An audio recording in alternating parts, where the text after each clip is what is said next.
And here we are again, guys. Just doing some light reading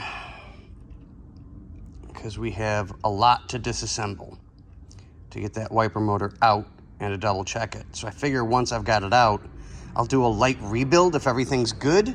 Just check the gearing, grease it up real good, clean off, as you guys saw in the previous video, that it's absolutely nasty underneath that dashboard on there. So we'll get that taken care of. And as you can see,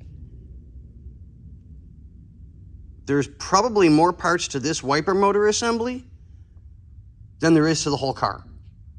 I mean, that's crazy. So I've got all of this to read and double check on to do that. So I don't want to take any chances, but I mean, it's fairly simple to do, but I don't want to, I don't want to make any mistakes and cost myself money. So here we are. We'll disassemble everything, clean it, re-grease it, scrub it. I've got it out. I might as well do a service to it just to make sure that it stays safe. All right, guys, we'll catch you on the next one.